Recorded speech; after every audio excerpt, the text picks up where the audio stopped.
Timnas U20 Indonesia terancam pincang. Thomas Doll ogah lepas pemain Persija Jakarta untuk Piala Asia U20 2023.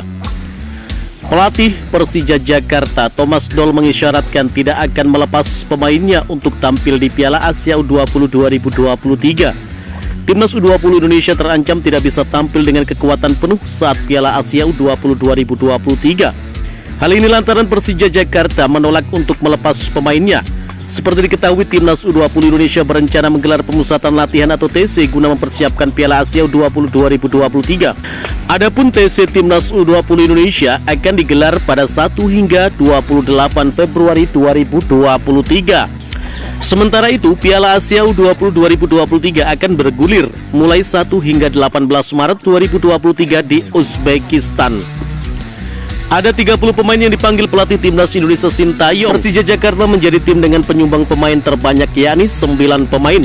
9 pemain itu antara lain Cahya Supriyadi, Muhammad Ferrari, Afrilianto Niko, Ginanjar Wahyu, Doni Tripamungkas, Franky Bisa, Barnabas Sobor, Reza Aditya, dan Ahmad Maulana Syarif. Dari 9 nama tersebut, 6 diantaranya merupakan pemain utama Persija Jakarta di musim ini. Thomas Doll mengaku tidak senang dengan rencana TC jangka panjang Sintayong.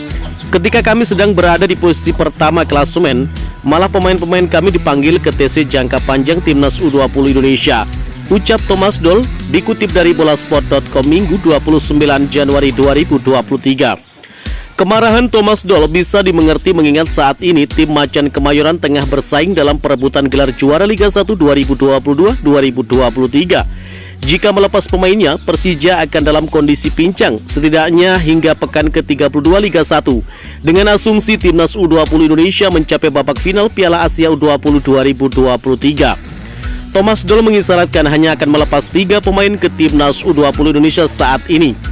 3 pemain itu kemungkinan besar adalah Barnabas Sobor, Reza Aditya, dan Ahmad Maulana Syarif. Ketiganya memang jarang mendapat menit bermain di Liga 1 2022-2023. Sementara itu, 6 pemain lainnya tampaknya tidak diizinkan oleh Thomas Doll tampil di Piala Asia U20 2023. Pelatih asal Jerman itu baru mau melepas pemainnya saat Piala Dunia U20 2023 bulan Mei mendatang. Mereka saat ini bermain di Persija, ungkap Doll. Lebih baik mereka perginya nanti ketika Piala Dunia U20 2023 digelar. Untuk sekarang mereka harus fokus di Persija Jakarta dulu, tutup Thomas Doll. Tentu ini menjadi kabar kurang baik untuk Timnas U20 Indonesia, di mana Timnas U20 Indonesia sebentar lagi akan tampil di Piala Asia U20 2023. 9 pemain dari Persija Jakarta tentu sangat dibutuhkan tenaganya oleh Sintayong untuk memperkuat Timnas Indonesia di Piala Asia U20 2023. Bagaimana menurut kalian? Jika suka dengan video ini, nantikan video kami selanjutnya dan salam olahraga.